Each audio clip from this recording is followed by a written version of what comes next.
اعوذ باللہ من الشیطان الرجیم بسم اللہ الرحمن الرحیم والمحسنات من النساء الا ما ملكت ايمانكم کتاب اللہ علیکم وأحل لكم ما وراء ذلكم أن تبتغوا بأموالكم محسنين غير مسافحين۔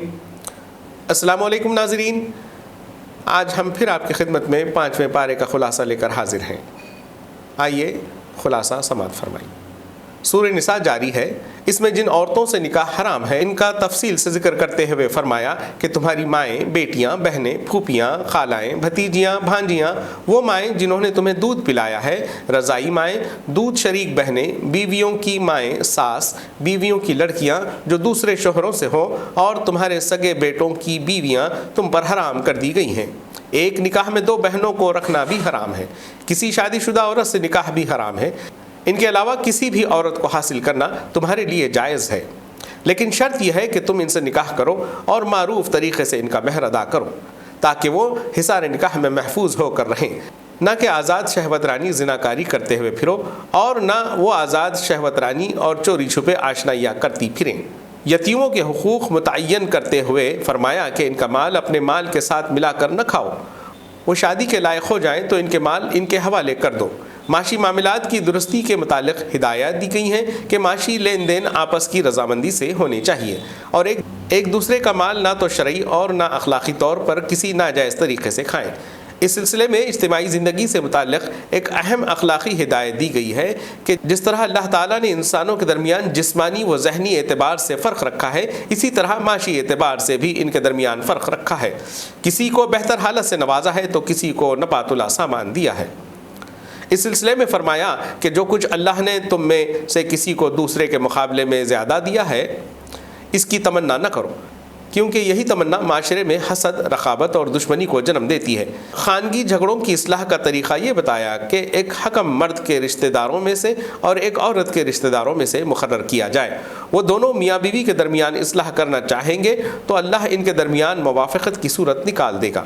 ایک صالح معاشرے کی خصوصیات بتائی گئی ہیں کہ اس معاشرے کے لوگوں کا رویہ والدین، رشتہ داروں، یتیموں، مسکینوں، پڑوسیوں، اجنبی ہمسایوں، پہلو کے ساتھی اور مسافروں اور لونڈیوں اور غلاموں کے ساتھ حسن سلوک کا ہونا چاہیے، کیونکہ اللہ تعالیٰ ایسے لوگوں کو پسند نہیں کرتا جو اپنے غرور میں مبتلا رہتے ہیں اور اپنی بڑائی پر فخر کرتے ہیں اور اس کے نتیجے میں دوسروں کے ساتھ حسن سلوک سے پیش نہیں آتے۔ یہ بھی ہدایت دی گئی کہ ان کے اندر کنجوسی اور بخل کی صفت نہ ہونی چاہیے، مال خرچ کرنے میں دکھاوا نہ ہونا چاہیے۔ اللہ کے انصاف کے سلسلے میں یہ بات صاف طور سے بتا دی گئی ہے کہ اللہ اپنے بندوں میں سے کسی پر ذرہ برابر بھی ظلم نہیں کرتا، بلکہ اس کا معاملہ تو یہ ہے کہ اگر کوئی ایک نیکی کرے تو اللہ اسے دگنا کر دیتا ہے اور پھر اپنی طرف سے بڑا اجر عطا فرماتا ہے۔ آخرت میں اللہ تعالیٰ ہر امت میں سے ایک گواہ کھڑا کرے گا جو کہ اس امت میں آنے والا پیغمبر ہوگا۔ وہ اپنی قوم کے رویے کے سلسلے میں گواہی دے گا کہ اس کی قوم نے اپنے نبی کے ساتھ کیا کیا۔ اسی طرح اللہ کے رسول صلی اللہ علیہ وسلم کو ہمارے اوپر گواہ بنا کر کھڑا کیا جائے گا۔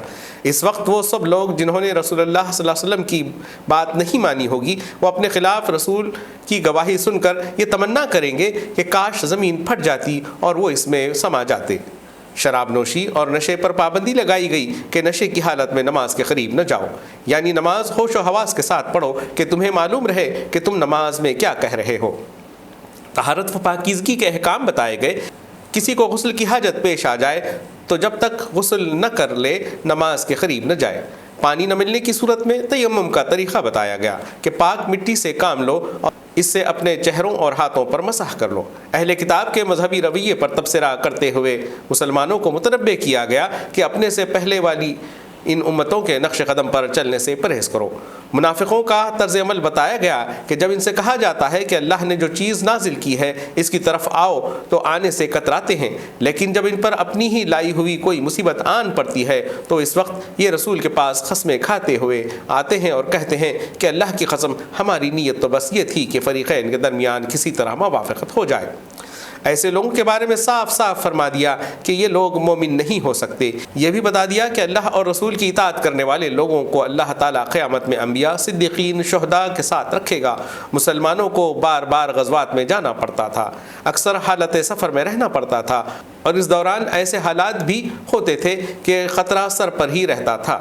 اس لیے حالت سفر میں نماز کو مختصر کرنے، نماز قصر کا حکم اور حالت خوف میں نماز خوف پڑھنے کا طریقہ بتایا گیا۔ اس کی رہنمائی کی گئی کہ اور اے نبی، جب تم مسلمانوں کے درمیان میں ہو اور حالت جنگ میں انہیں نماز پڑھانے کھڑے ہو تو چاہیے کہ ان میں سے ایک گروہ تمہارے ساتھ کھڑا ہو اور اسلحہ لیے رہے، پھر جب وہ سجدہ کر لے تو پھر پیچھے چلا جائے، اور دوسرا گروہ جس نے ابھی نماز نہیں پڑھی ہے آ کر تمہارے ساتھ نماز پڑھے۔ شرک سے بڑی برائی اور جرم کوئی نہیں ہو سکتا، اس لیے فرمایا کہ اللہ دوسرے جس قدر گناہ ہیں انہیں وہ جس کے لیے چاہے معاف کر سکتا ہے، لیکن شرک کو وہ کبھی معاف نہیں کرے گا۔ یہود میں جب انحطاط اور زوال کا دور آیا تو ایک بڑا عیب ان کے اندر یہ آ گیا تھا کہ وہ ذمہ داری کے مناصب اور مذہبی پیشوائی اور سرداری کے مرتبے ایسے لوگوں کے سپرد کرنے لگے جو نااہل، کمظرف، بد اخلاق اور بددیانت اور وہ بد کردار لوگ تھے۔ اس عیب پر متنبہ کرتے ہوئے مسلمانوں سے فرمایا وہ اس امانت کو اہل لوگوں کے سپرد کرے، یعنی ذمہ داریاں ایسے لوگوں کو دیں جو واقعی ان کے اہل ہوں۔ اسلام مخالف طاقتوں سے جو کشمکش برپا تھی، جنگ احد کے بعد وہ بہت زیادہ نازک ہو گئی تھی۔ مسلمانوں کو ہر جانب سے خطرات لاحق ہونے لگے تھے، ان کے مبلغین کو فریب سے دعوت دی جاتی تھی اور قتل کر دیا جاتا تھا۔ منافق اور کمزور ایمان والے وہ خوفناک خبریں اڑا کر مسلمانوں میں بدحواسی پھیلانے کی کوشش کر رہے تھے۔ اس سلسلے میں حکم دیا گیا کہ ایسی افواہیں پر یقین کر لینے سے پہلے انہیں ذمہ دار لوگوں تک پہنچا دیا جائے تاکہ وہ اس سے بھی صحیح نتیجہ اخذ کر سکیں۔ یہ تھا 5ویں پارے کا خلاصہ۔ کل انشاءاللہ پھر ملاقات ہوگی 6 پارے کے ساتھ۔ اللہ حافظ۔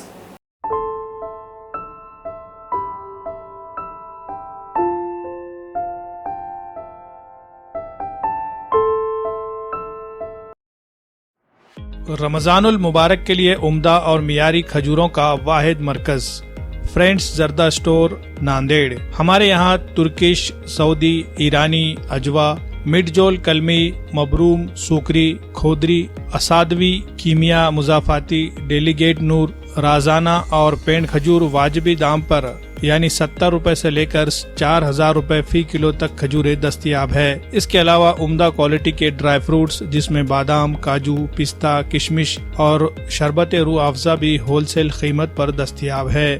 مزید تفصیلات کے لیے رابطہ کریں۔ فرینڈ زردہ اسٹور، خدیم مونڈا مارکیٹ، ناندیڑ۔ ڈائریکٹر عبدالسلیم سوداگر قادری الکاظمی، مینیجنگ ڈائریکٹر عبدالریان سوداگر، مارکیٹنگ مینیجر افنان سوداگر۔